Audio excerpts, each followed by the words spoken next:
Gravando. Pronto. Bom, só para deixar claro, agora está gravando, que essa aula de dependência, como vocês, no caso só a Giovana está presente, eu estou gravando para poder postar depois, né? E vou encaminhar para todos vocês. Vocês que eu falo Giovana mesmo, né? Que está presente, o Pedro Henrique e a Kathleen. Caso surja alguma dúvida, Giovana, você pode ficar à vontade para tirar. Hoje, dando continuidade à matéria, na primeira aula nós falamos sobre os setores da economia e a atividade de extrativismo vegetal e também falamos sobre essa atividade de forma sustentável. O que é a sustentabilidade? E aí citei as ações de Chico Mendes lá na parte do extrativismo do látex. E na segunda aula passei a atividade, o exercício para vocês sobre esse conteúdo. Você chegou a receber, né? Eu mandei para todos vocês, correto? Sim.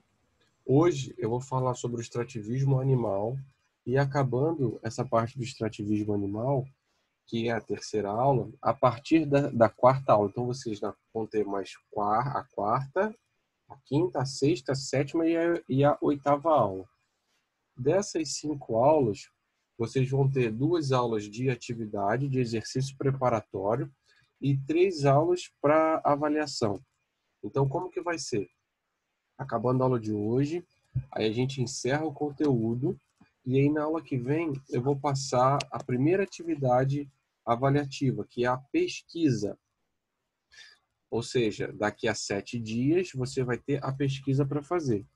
Aí, daqui a 2 semanas, ou seja, uma semana depois da que você vai fazer a pesquisa, você vai ter um exercício preparatório para o teste.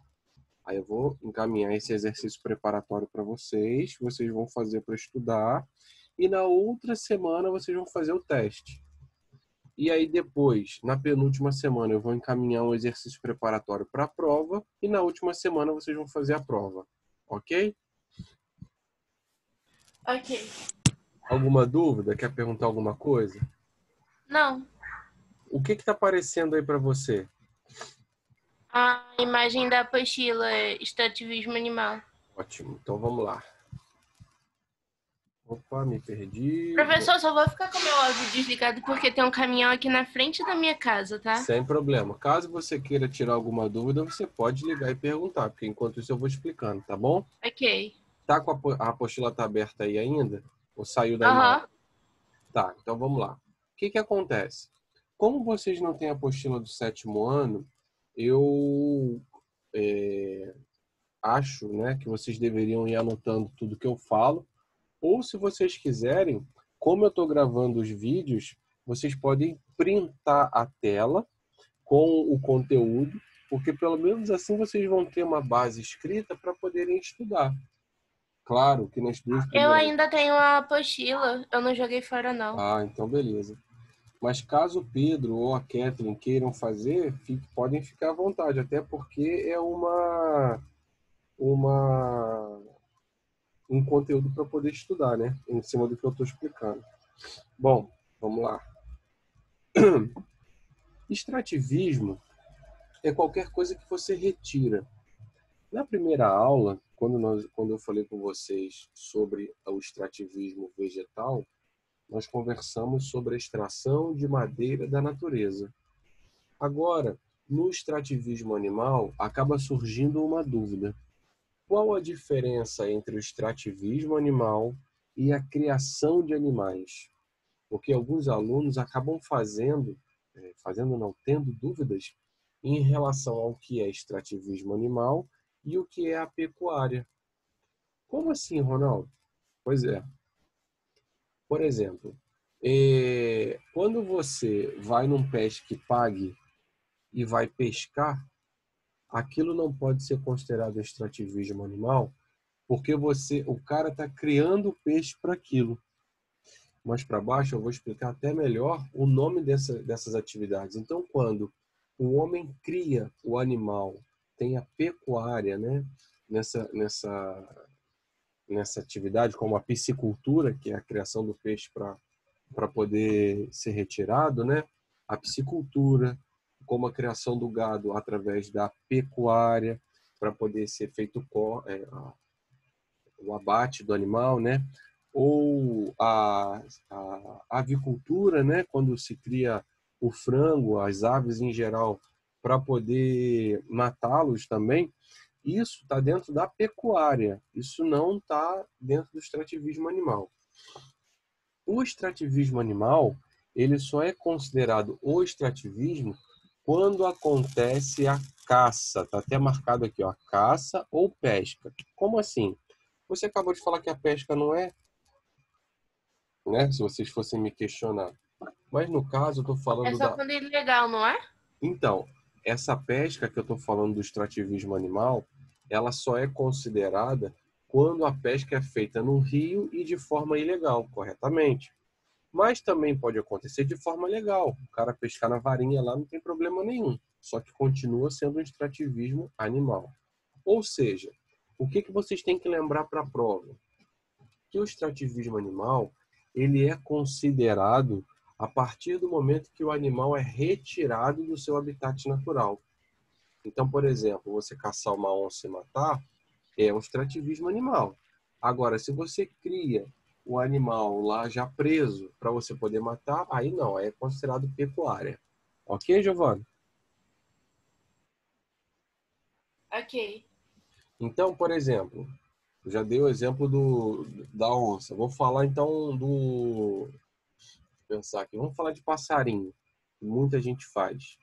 Quando você retira o passarinho da natureza e prende ele para poder ficar treinando ele a fazer o canto, isso é um extrativismo animal. Agora, quando você compra um passarinho já de uma loja que é qualificada, que tem a permissão do IBAMA para poder vender esses filhotes, não é considerado extrativismo. Por quê? Aquele filhote, aquele pássaro, ele já está ali numa loja especializada. Ok? Então vamos lá. Por que eu estou falando sobre isso? Porque o IBAMA, tá aqui, ó. Porque o IBAMA, deixa eu marcar para vocês verem, eles só consideram a caça de forma legalizada quando existe uma interferência muito grande. Como assim? Vou dar um exemplo, tá? Vamos supor que algum animal comece a aparecer não, mas comece na natureza a interferir na vida dos outros animais. O que o IBAMA faz? Ele fala o seguinte, ó, esse animal aqui que está atrapalhando todos os outros, vocês podem caçar e abater, ou seja, matar. Agora, contrário a isso, dificilmente vocês vão ver o IBAMA liberando essa atividade.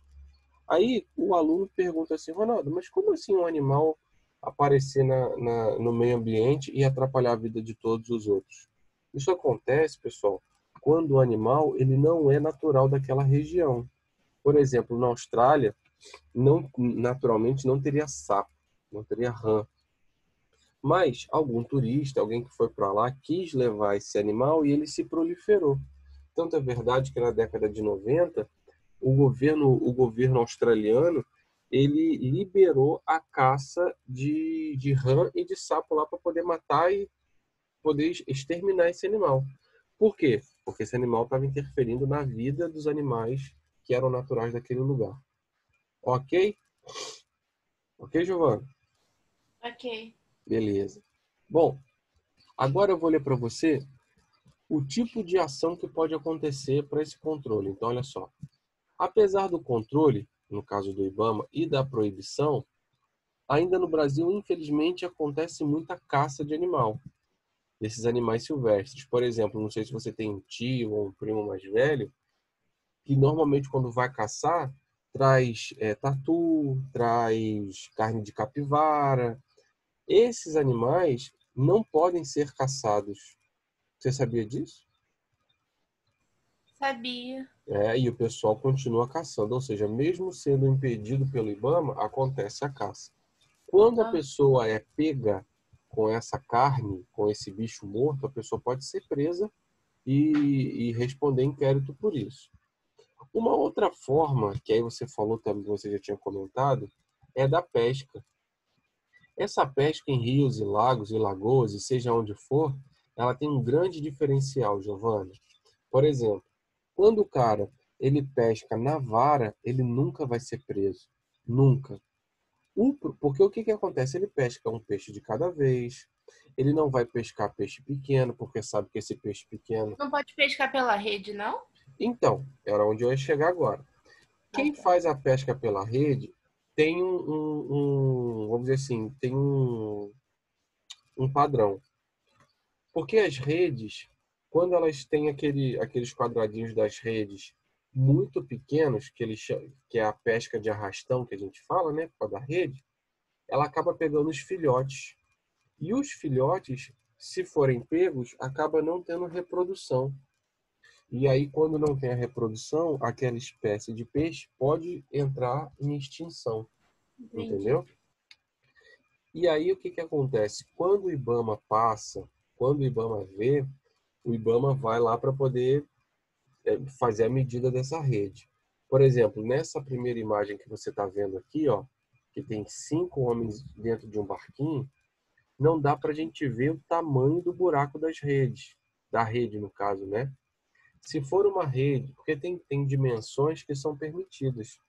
Quando se faz a pesca com a rede correta, não tem problema. Por quê? Porque só está pegando peixe já adulto. Agora, quando se faz uma rede pequena, não pequena de tamanho, mas com um espaço entre os buracos pequeno, acaba pegando peixe também pequeno, filhote, e aí a pessoa pode ser multada. Só que fica uma discussão muito grande, que é a seguinte: Ronaldo, mas e quem vive disso? Quem vive de pescar, como que faz? Quem vive de pescar, Giovana, recebeu ou continua recebendo treinamento. E aí o que que acontece? Treinamento para quê? Para poder saber fazer a pesca correta, só dos peixes grandes. E no período que eles chamam de acho que é procriação dos peixes, eu não sei, o governo dá um salário mínimo para eles não pescarem, sabia? Você sabia disso? Giovana? Giovana, tá me ouvindo? Acho que não, né? Bom, vou continuar. Então, o que que acontece?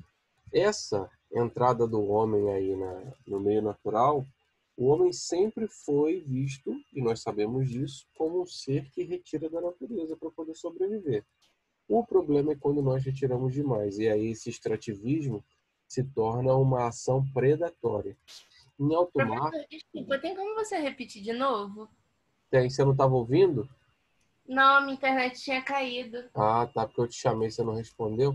Eu estou falando que essa pesca, quando ela é feita de forma predatória, o homem pode ser preso.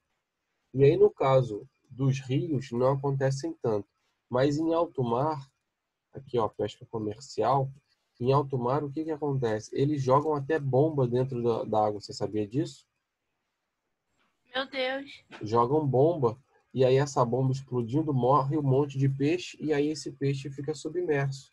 Fica ali no nível da superfície, e aí eles só passam coletando, porque assim eles fazem a coleta mais rápido e podem ir para Mas uma... aí pode matar várias espécies, não é? Exatamente. Então, essa pesca é considerada uma pesca predatória. E aí ela é ilegal. Tá certo? Certo. Contando também que da pesca feita por redes, quando aí em alto mar também tem aquela diferença da rede com espaço menor e com espaço grande. Com espaço menor não pode ser utilizada, se for pego fazendo isso, vai ser preso, ou eles cortam a rede e deixam os peixes irem embora. Tá bom? Ok. Continuando. Por último, vem a pesca recreativa, que foi o que eu falei com você, que é a que não influencia na vida natural ali dos peixes, porque a pessoa acaba retirando um por vez e na vara, né? Então só consegue tirar um de cada vez e isso não tem influência alguma, tá bom? Aham. Bom, agora eu quero chegar, antes de começar, não vou te passar o exercício hoje não, tá? Eu só quero te explicar isso daqui, ó. Tá bom. Essa parte final para a gente poder encerrar, que é o seguinte. Você Esse lembra? exercício que você vai passar em PDF? Não, eu vou passar em Word para vocês poderem fazer, tá? Ok. Lembra no início da aula que eu falei sobre a diferença entre o extrativismo animal e a pecuária? Sim. Então, é essa diferença aí que eu quero te explicar agora, porque está falando sobre a silvicultura e a extração vegetal, no caso que a gente já estudou, né? Alcança aí em torno de 18,5 bilhões de reais, ou seja, a remuneração. Então, olha só, eu vou ler para você. O valor da silvicultura e da extração vegetal somou 18,5 bilhões em 2016, com crescimento de 0,8% em relação a 2015. A silvicultura, obtida em florestas plantadas, ou seja, o homem plantou para poder fazer aquela extração, contribuiu com 76,1%, ou seja, foram 14,1 bilhões. Enquanto a extração vegetal, ou seja, quando é retirado direto da natureza, quando não é plantado nenhuma árvore sobre aquele lugar, só é retirado as árvores que já tinham, a coleta de produtos em matas e florestas nativas, que é o que eu acabei de falar, teve participação de 23,9%. Qual é a diferença, Giovana, que eu quero que você entenda? Na silvicultura, existem algumas empresas que se preocupam com o meio ambiente ainda, por exemplo, a Faber-Castell. Eles compraram já e ainda continuam comprando pedaços de terra muito grandes e eles plantam árvores para eles poderem cortar depois. Pelo menos eles estão plantando. Só que existem empresas que não estão nem aí. E aí eles retiram a árvore que está lá naturalmente. Ok? Tem essa diferença. Então a silvicultura são essas florestas plantadas, ou seja, plantam para poder cortar. Tá bom? A Faber-Castell faz isso para poder fazer os seus lápis de cor. Tá? Enquanto que a maior parte das empresas não se preocupam com isso. Cortam o que já tem. Continuando. Os produtos madeireiros foram responsáveis por 97,7%, ou seja, 13,8 bilhões, e os não madeireiros 2,3%, 327 milhões do valor de produção da silvicultura. Na extração vegetal, os produtos madeireiros e os não madeireiros representam, respectivamente, ou seja, na ordem que eu falei, 2,9 bilhões para os madeireiros e 1,6 bilhão para os não madeireiros. Qual é a diferença? Os madeireiros são os que retiram essa madeira direta da natureza. Os não madeireiros são os que retiram essa madeira vamos dizer assim, das fazendas de árvores, ou seja, da onde eles plantam. Os produtos alimentícios que você retira dessas árvores tiveram a maior participação nessa área extrativista não madeireira, porque você planta aquela árvore para poder retirar. Como assim? A árvore da maçã, o próprio palmito, a árvore do cupuaçu, a árvore do açaí, né? E daí por diante. Essas árvores, quando são plantadas, você pode retirar numa boa. E, por último, seguindo pelas ceras, né, de 13,5%, e as oleaginosas, de 7,4%, das fibras que você retira da planta também, e desses grupos finais aí que você acaba utilizando, por exemplo, a casca da árvore, acaba utilizando toda ela. Eu preciso saber se você ficou com alguma dúvida sobre essa questão principal, que foi o conteúdo de hoje, do extrativismo animal. Ficou, Giovanni?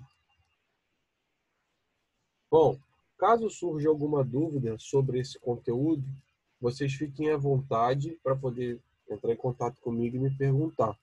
Se não tiver dúvida, vocês fiquem à vontade, estudem porque na próxima aula eu vou passar uma atividade, uma pesquisa sobre o extrativismo animal, que é essa parte que eu acabei de explicar para vocês, o desenvolvimento sustentável e o extrativismo vegetal, que foi da primeira aula. Ok? Então, um abraço, se cuidem. Caso vocês queiram fazer alguma pergunta, eu vou estar aqui, tá bom? Tchau. Ok. Tchau.